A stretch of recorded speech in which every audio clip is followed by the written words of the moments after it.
Hey everybody, Paul from Better Chess. Welcome to Game 3, Round 3 of the Washington State Open Adult Section. I have one win and one loss. My loss in the last round was against a master level player. And the reason for that loss was just my own arrogance. I mentioned this in the video if you haven't seen it. I wasn't playing the board, right? I was playing my ego.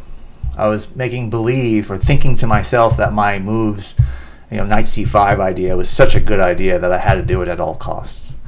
And it literally came to that, and I wound up losing the game. And that is a great thing about chess. You can lie and exaggerate all you want about what a move is and how good it might be. It's very sobering to get the analysis from a chess engine or just another stronger opponent to show you where you go wrong. So that is the lesson I learned. For round 3, I'm playing an 1830 rated individual. I have the black pieces, and so let me switch the board around, and let's take a look at this game. I was determined to focus more. I felt like my tournament cadence was off, and this round I really wanted to get it back. So the game starts kind of atypically in a queen's pawn opening, knight f3, d5, e3, knight f6, just typical queen's gambit-ish looking moves. It winds up taking on the flavor of a Queen's Indian defense, which I never play. But I'm really out of book here. I'm not an IM or a GM. I'm just barely a 1900 rated player. So I'm just trying to play solid moves, put my pieces on good squares, and go from there. So anyway, after BE2, we both castle. He's doing fine. I just said knight BD7 I could take. I just want to keep developing pieces. He grabs the center, not a bad idea. Again, dead equal. And I had some ideas here I could have taken on c4, but you know what? I just said let's fianchetto here, b6. Keep the bishop overseeing the diagonal. He plays b3, same idea. So he's being very safe, and so am I. bb7, bishop b2, and the idea is my bishop is a little better given that my d5 square is fluid. I can capture and open it up. But it's by no means a major advantage, right? It's just equal. So I was thinking of playing c5 here, opening the center. It's probably the best move. But I was like, I wanted to be extra cautious. I want all my pieces being developed. So thinking of that, I play rook c8. Again, not bad. This is not a bad move. It's just reasonable. He thinks a little bit. Taking is probably fine, but he plays a weird move here. He plays knight d2. A little counterintuitive. I think it's because he wants to play bishop f3 and contest the long diagonal, which makes some sense, and maybe even getting e4 in at some point. So it's a reasonable idea. So now I figured let's open up my diagonal. I take on c4. Another move that the computer likes here, and I want to mention this to all amateur players for you to look at in your games. The computer here proposed a6. And I remember, what am I protecting against? There's nothing really scary here. And I think I'll show you in a moment why this could be a problem later on. Why a6 is a very normal defensive idea, a prophylactics before playing c5. And I'll explain that in just a little while, why that is. Anyway, so he takes the knight, correct move. And again, a6. Now, why a6? Okay. The reason why is I played just c5. But he has a move here that's annoying, and it's not winning. I'm not lost as a result of it. But moves like knight b5 is annoying right here. And then this d6 square becomes very weak. And again, it's just more for me to deal with. And a6 would have prevented it. So just in a nutshell, that's the reason why a6 is a good move. So anyway, he plays bishop f3. Just wanting to trade. I should probably play something like queen c7 here, just protecting, and if he takes it, I take on b7 and everything is fine. But I figured, you know what? This is round 3. I don't want to lose, so let me just trade. Probably not the best idea, but he takes back, and it's just dead equal. No advantage. So thinking a little more, I realized, you know what? Let me take on d4. He'll recapture, obviously.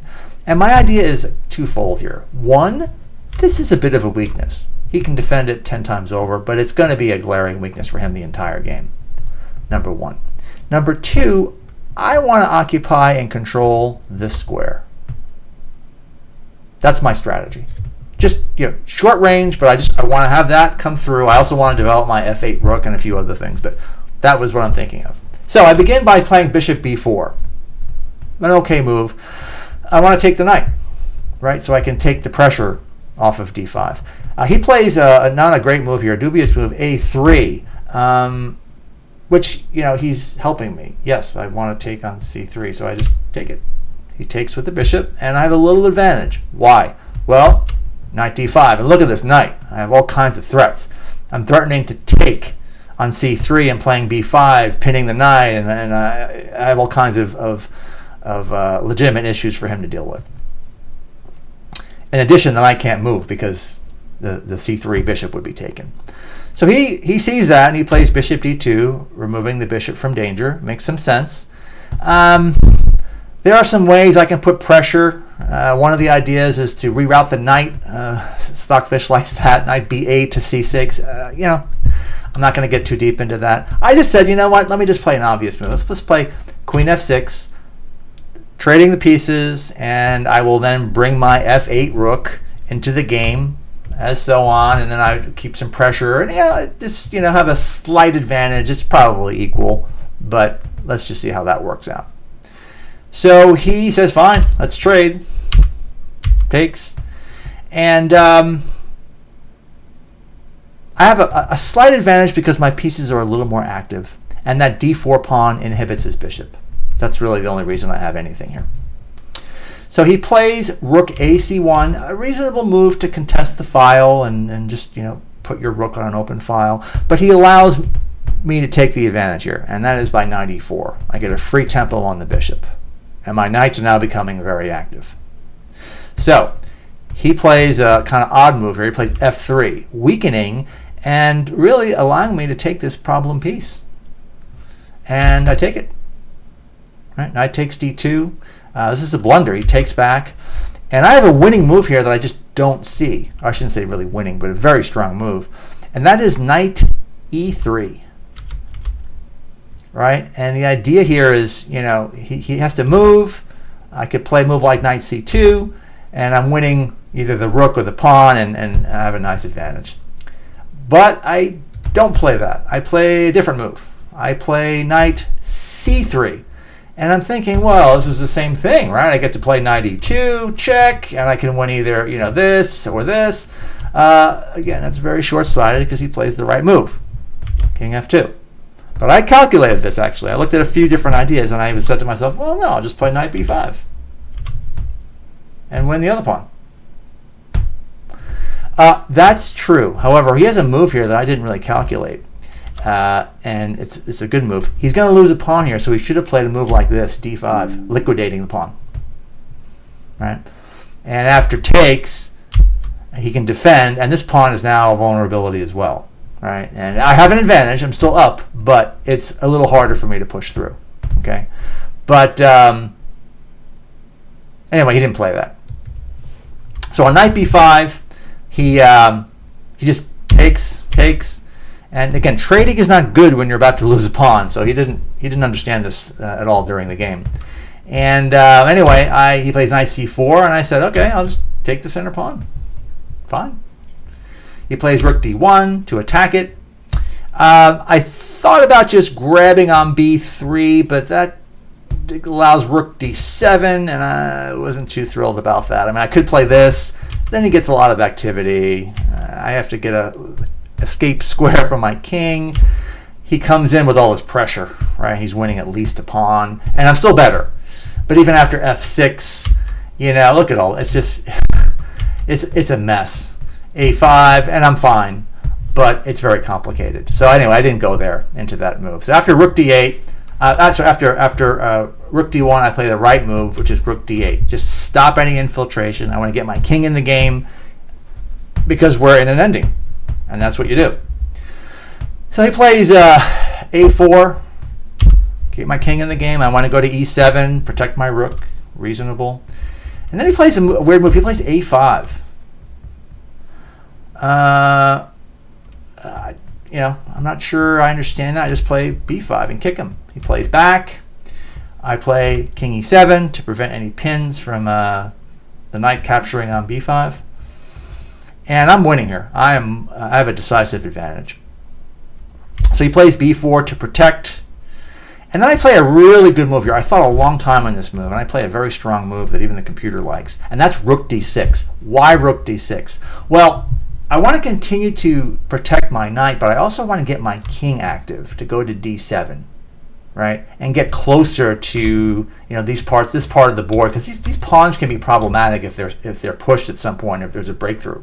So anyway, that was my idea with that move, and it's a good move. So then he plays rook c1, wanting to get to c7, and I stop it. King d7. He plays now f4. I say, okay, I'm just going to lock down the position. This is what you should do when you're up a pawn. Just lock down any counterplay and prevent any nonsense. I don't want to see knight takes b5 or anything. I want to make sure everything is protected. So I feel very good here. I'm feeling very happy. He plays king e3. I get a free move here. Knight f5 check, which is very good. He plays king e2. And then I say to myself, you know what? I think a good idea for me is to maybe reroute my knight. Knight e7 to d5, and I'm hitting these two pawns. This looks really good for me. So I said, let me do that. Knight e7. He plays knight c2, trying to get active. I just put my knight on d5, and again, this pressure. He defends the f4 pawn with g3, which makes some sense, but he's purely defensive here. Right? Then I hit him with this, rook c6. Huge move. He can't really move the knight because I'm going to trade, and liquidate and march my king up, and it's game over. So king d2.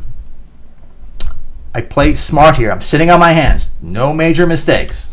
So I play rook c4, locking in a nice square, keeping the pin, protecting my pawn, protecting my rook rather, and freeing up my king to move. Perfect. Nothing wrong here. He, again, defensive. I'm also threatening to win the b4 pawn. So rook b1. Yes, of course. And I just continue now. I'm like, I'm thinking, what should I do here? Should I do more waiting moves? The answer is yes. I should play a move like h6. Just calmly start maybe with g. If he plays back, I play, slowly, marching my pieces up, and making a break here. But I don't play that. I play a little less strong of a move here. I play f6. The idea to get a passer, which is okay. I think it's a little early, but reasonable. So rook b3. He's just trying to activate his pieces and keep things going.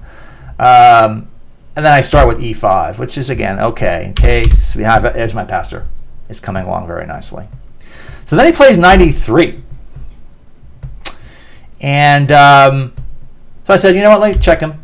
Rook d4. Start with that. He plays then king e2. Double question mark. He had to play back to c2, or he's at least, he's still worse, but not now. He's just lost. Why?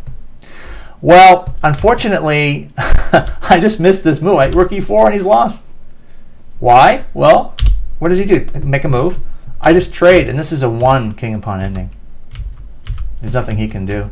I have all the moves, and I have two passers, and he would resign. Game over. But I don't play that, right? I'm only 1900. So I just said, what? I'm a pawn up. Let me take.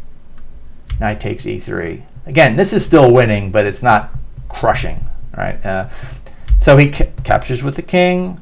I correctly move my king up. All this is still good. h4. He doesn't really have any moves here. I should play a move like h5. Continue that same approach I was mentioning. Lock down the position. Don't allow him to advance. Just h5. Stop any counterplay. In addition, I have rook g4 at some point, but I didn't do that. I played instead king d5, marching my king a little closer, which is okay. Good move here. He's lost, but h5, just getting his pawns a little closer. So he feels if he ever gets his rook to penetrate, this could be a problem for me. But I won't allow that. I'm not going to allow it. So king c4. Hitting the rook. He is in deep trouble here. Rook b1. And I'm thinking here of I'm going to win this game. It's a nice, clean win. I'm feeling very proud of myself. So some mistakes, but I'm just thinking of the victory party. And I'm going to drive home feeling very energized for the final round. So I play quickly g6. Okay, not a bad move, but he's under no obligation to take, so he pushes. So again, it's just, in an alternate reality, that could be a passer, but I was very intent in not allowing it. So I play, what do I play here? What's a good move? Probably rook d3 check. That's the winning idea, and there's nothing he can do. Instead, I play king c3. And I figure I'm just going to push him off the board. And then he plays an obvious move, what I think all of you looking would play, which is rook c1 check. And then I realize he's going to play rook c7. And that h6 pawn is now a problem. And I'm thinking to myself, what have I done? I've ruined this. Winning advantage to maybe equal or barely having an advantage. So I conduct myself, I collect my thoughts, and I just take on b4. Let's go. What am I going to do? He plays rook c7. Good move, right? Nothing wrong with that move. I take on a5. I'm just chopping everything. And he takes on h7. And now this is a draw. Dead draw. I recognized this during the game, but I wasn't completely sure. So I say, let's just push pawns, right? That's what Stockfish would do. Just keep active. And then, he plays defense. And I play rook d8, preparing to meet this h7 threat coming. And then he plays a less than good move. He plays king e4, and that allows me a tempo. Now I can play king a4, but I don't. I play rook h8. Game is equal again. He pushes. And now I play b5. If he takes, I take, and anyway, that was the idea here. And he does. He takes on b3, I take, and this is going to be a draw, dead draw. He takes on e5. And now it's just a draw. I know it's a draw, but I said to myself, you know what? Let me try to make this as interesting as possible and fight. Just not give in. Maybe he'll make a mistake, but it is a draw. I recognize I blew the advantage, but let me keep fighting and not lose any fighting spirit. So, rook f7, cut the king off. Okay. And then he plays king d4. Endgames are weaknesses in all opponents under 2,000 usually, and this is no exception. I made a mistake. Now it's his turn, and now he's back to being lost. And I recognize this. I play rook f5, cutting him off completely. Okay. King c4. And now I realize, okay, I'm going to start trading now. So rook b5, trying to trade. He doesn't trade. He checks me. I go back. King d4, rook check. King d5, and now I have this great move. King g4. I'm helping to escort this pawn now, getting closer. He plays rook c3. I'm not worried about this. I just play a5. There's nothing to worry about here. And now he plays rook c8 to get behind the pawn. It doesn't matter. I play rook g4. A very good move. And now, what's he going to do? And now he's just lost. And I calculated that there's no hope now. He can't defend, right? So if he goes back, and anyway, he resigned here after some thought. If he goes back to c3, I could push. I just keep moving my king down marching down, and it's over. His king can't even approach because it's cut off, right? If you look here, it's f5 is covered. He can't approach here, so he has to watch as my pawn queens. So anyway, a really up and down game. I credit my focus and fighting spirit as to the reason I won this. Should have been much cleaner.